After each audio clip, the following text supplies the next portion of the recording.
அனைவருக்கும் வணக்கம். சற்று முன்பு தமிழக அரசு இன்று வெளியிட்டுள்ள 16 முக்கியமான அறிவிப்புகள் என்னென்ன என்பதை பற்றி தான் நம்ம இந்த வீடியோவில் டீட்டெயிலாக பார்க்க போகிறோம். ஸோ முடிந்த அளவுக்கு இந்த வீடியோவை ஸ்கிப் பண்ணாமல் முழுமையாக பாருங்கள்.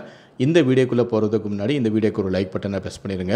நீங்கள் இது வரைக்கும் என்னோட சேனலை சப்ஸ்கிரைப் பண்ணாமல் இருந்தீங்கன்னா மறக்காமல் சப்ஸ்கிரைப் பண்ணிக்கோங்க. கூடவே அந்த பெல் சிம்லையும் மறக்காமல் கிளிக் பண்ணிக்கோங்க.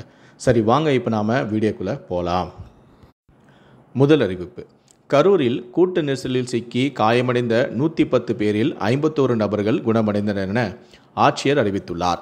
மருத்துவமனைகளில் 60 பேருக்கு உயர் சிகிச்சை அளிக்கப்பட்டு வருகிறது எனவும், கரூர் அரசு மருத்துவமனையில் 51 பேருக்கும், அமராவதி மருத்துவமனையில் 2 பேருக்கும் சிகிச்சை அளிக்கப்பட்டு வருகிறது எனவும் தெரிவித்தார். கரூரில் விஜய் பிரச்சார கூட்ட நெரிசலில் 41 பேர் பலியான சம்பவத்தில் ஏடிஎஸ்பியான பிரேமானந்த் புதிய விசாரணை அதிகாரியாக நியமனம் செய்யப்பட்டுள்ளார். இரண்டாவது அறிவிப்பு: தேசிய ஓய்வூதிய திட்டத்தின் கீழ் உள்ள தகுதி வாய்ந்த ஊழியர்கள், முன்பு ஓய்வு பெற்றவர்கள் ஆகியோர் ஒருங்கிணைந்த ஓய்வூதிய திட்டத்தில் இணைவதற்கு இன்றே கடைசி நாளாகும்.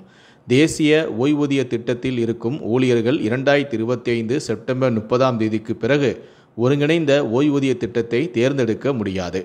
இன்றைக்குள் ஓய்வூதிய திட்டத்தை மாற்றிக்கொள்ள விரும்பாதவர்கள் ஒருங்கிணைந்த ஓய்வூதிய திட்டத்தில் தொடர்வார்கள்.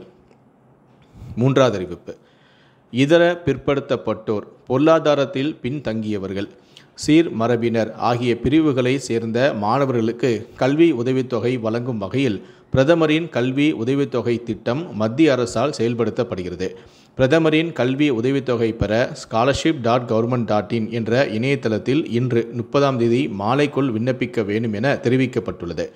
விண்ணப்பத்தை கல்வி நிறுவனங்கள் அக்டோபர் 15 சரிபார்க்க வேண்டும் எனவும் தெரிவிக்கப்பட்டுள்ளது.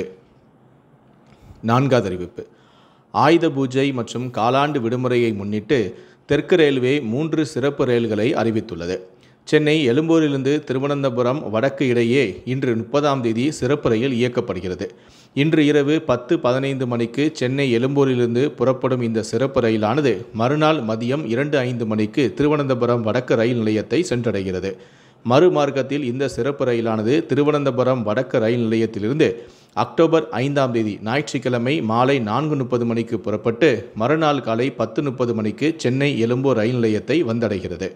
இதேபோல தாம்பரத்திலிருந்து செங்கோட்டைக்கு இன்று 30 முன்பதிவில்லா பெட்டிகளை கொண்ட சிறப்பு ரயில் இயக்கப்படுகிறது. தாம்பரத்திலிருந்து மாலை 4:15 மணிக்கு புறப்படும் இந்த சிறப்பு ரயிலானது மறுநாள் அதிகாலை 3 மணிக்கு செங்கோட்டை ரயில் நிலையத்தை சென்றடைகிறது.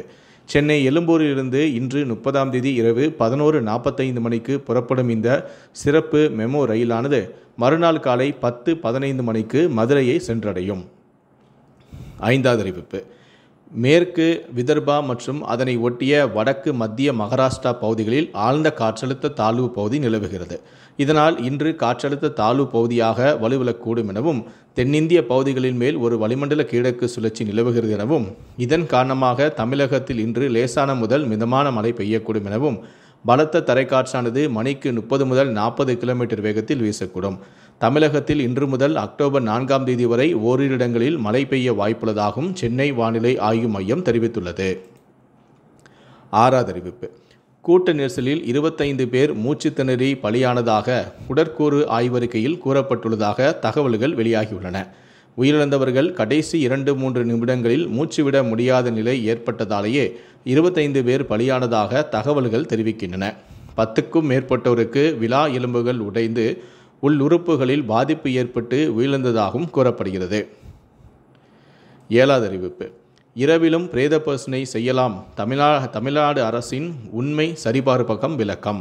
அதாவது 2021 நவம்பர் 15 ஒன்றிய சுகாதாரத்துறை வெளியிட்டுள்ள அலுவலக குறிப்புரையில் இரவு நேரங்களில் பிரேத பரிசோதனை செய்யலாம் என்றும் அதற்கு விதிமுறைகளும் அறிவிக்கப்பட்டுள்ளன.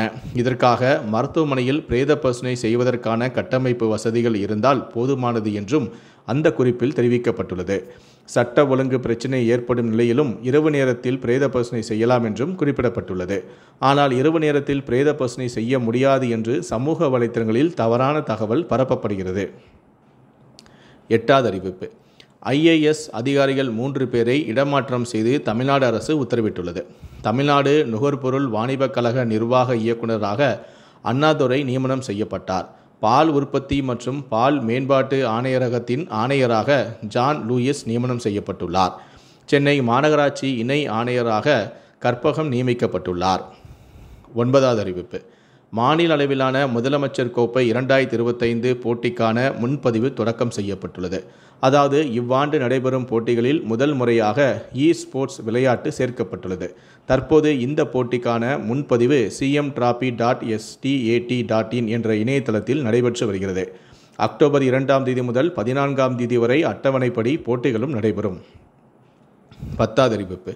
அக்டோபர் 2ஆம் தேதி காந்தி ஜெயந்தி தினத்தை முன்னிட்டு மதுபான விற்பனை செய்யக்கூடாது எனவும் மீறினால் மதுபான விற்பனை விதிகளின்படி கடுமையான நடவடிக்கை எடுக்கப்படும் எனவும் தமிழக அரசு எச்சரிக்கை விடுத்துள்ளது. 11வது அறிவிப்பு.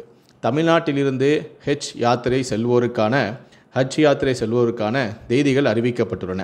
2026 மே 17 முதல் 20ஆம் தேதி சென்னையிலிருந்து ஜித்தாவுக்கு ஹஜ் பயணம் மேற்கொள்ளலாம் என்றும் மறுமார்க்கமாக மதினாவிலிருந்து சென்னைக்கு ஜூன் 5 முதல் 8ஆம் தேதி வரை பயணம் மேற்கொள்ளலாம் என்றும் இந்திய ஹஜ் அசோசியேஷன் தலைவரான பிரசிடென்ட் அபுபக்கர் அதிகாரப்பூர்வமாக அறிவித்துள்ளார். 12வது அறிவிப்பு. மீன் தொழில்கள் மேலாண்மை தொடர்பான MBA படிப்பில் சேர விண்ணப்பிக்கலாம் என்று தமிழ்நாடு மீன்வள பல்கலைக்கழகம் அறிவித்துள்ளது. நடப்பு 2025-26 கல்வியாண்டில் மாணவர் சேர்க்கைக்கான விண்ணப்பங்கள் தற்போது ஆன்லைனில் பெறப்பட்டு வருகின்றன. மொத்தம் 20 இடங்கள் உள்ளன. இந்த படிப்பில் சேர விரும்புவோர் பல்கலைக்கழகத்தின் இணையதளமான tnjfu.ac.in மூலமாக அக்டோபர் 24ஆம் தேதி வரை ஆன்லைனில் விண்ணப்பிக்கலாம் எனவும் நவம்பர் 17ஆம் தேதி வகுப்புகள் தொடங்கும் எனவும் பயிற்சி கட்டணம் உள்ளிட்ட இதர விவரங்களை இணையதளத்தில் அறிந்து கொள்ளலாம் எனவும் கூறப்பட்டுள்ளது. 13வது அறிவிப்பு. ஆதார் அட்டையில் திருத்தம் செய்வதற்கான கட்டணங்கள் அக்டோபர் 1ஆம் தேதி முதல் உயரப்போவதாக தெரிவிக்கப்பட்டுள்ளது. ஆதாரில் பெயர், முகவரி, பிறப்பு தேதி மற்றும் மொபைல் எண் மாற்றம் போன்ற சேவைகளுக்கான கட்டணம் 50 ரூபாயிலிருந்து 100 ரூபாயாகும். புகைப்படம் மற்றும் பயோமெட்ரிக் அப்டேட்டுகளுக்கான கட்டணம் 100 ரூபாயிலிருந்து 125 ரூபாயாகவும் உயர்த்தப்பட்டுள்ளது. 14வது அறிவிப்பு. சென்னை ராமேஸ்வரம் இடையே வந்தே பாரத் ரயிலை இயக்க தெற்கு ரயில்வே முடிவு செய்துள்ளது. எழும்பூர் அல்லது தாம்பரத்திலிருந்து ராமேஸ்வரத்திற்கு வந்தே பாரத் ரயிலை இயக்க திட்டமிடப்பட்டுள்ளது. சென்னையிலிருந்து ராமேஸ்வரத்துக்கு பகல் நேரத்தில் வந்தே பாரத் ரயிலை இயக்க தீர்மானம் நிறைவேற்றப்பட்டுள்ளது. ஒரே நாளில் ராமேஸ்வரம் சென்று சென்னை திரும்பும் வகையில் இந்த ரயில் பாதை திட்டமிட முடிவு செய்துள்ளது. 15வது அறிவிப்பு. நடப்பாண்டு MBBS, PDS படிப்புகளுக்கான 3ஆம் சுற்று கலந்தாய்வு வரும் 6ஆம் தேதி தொடங்குகிறது. இந்த சுற்று மருத்துவ படிப்பை எப்படியாவது உறுதி செய்ய விரும்பும் மாணவர்களுக்கு ஒரு கடைசி மற்றும் முக்கியமான வாய்ப்பாகும். அரசு நிர்ணயித்த கட்டணத்தை விட கூடுதலாக வசூலிக்கும் தனியார் மருத்துவக் கல்லூரிகளின் அங்கீகாரம் ரத்து செய்யப்படும் எனவும் அரசு அறிவித்துள்ளது. கடைசியாக 16வது அறிவிப்பு. 11,48,000 பேர் எழுதிய குரூப் 4 பணியிடங்களுக்கான எண்ணிக்கை மேலும் 727ஆக அதிகரிக்கப்பட்டுள்ளது. கலந்தாய்வுக்கு முன்பாக மேலும் அதிகரிக்கப்படும் என்றும் TNPSC அறிவித்துள்ளது. 2025ஆம் ஆண்டு அறிவிக்கை மற்றும் பிற்சேர்க்கையில் வெளியிடப்பட்ட காலி பணியிடங்களின் எண்ணிக்கை அரசு துறை நிறுவனங்களிடமிருந்து அதிகரித்து பெறப்படும் பட்சத்தில் கலந்தாய்விற்கு முன்பாக மேலும் அதிகரிக்கப்படும் எனவும் அறிவித்துள்ளது. இந்த 16 அறிவிப்புகளை பற்றிய உங்களுடைய கருத்துக்கள் என்ன அப்படிங்கிறத கீழே இருக்கக்கூடிய கமெண்ட் செக்ஷனில் மறக்காமல் சொல்லுங்கள். முடிந்த அளவுக்கு இந்த வீடியோவை மற்றவங்களுக்கும் ஷேர் பண்ணுங்கள். மேலும் இது போன்ற பல வீடியோக்களை நீங்கள் பார்க்கணும் அப்படின்னு வச்சிங்கன்னா மறக்காமல் என்ன சொன்னீங்க சப்ஸ்கிரைப் பண்ணுங்கள். கூடவே அந்த பெல் சிம்லையும் மறக்காமல் கிளிக் பண்ணுங்கள். நன்றி, வணக்கம்.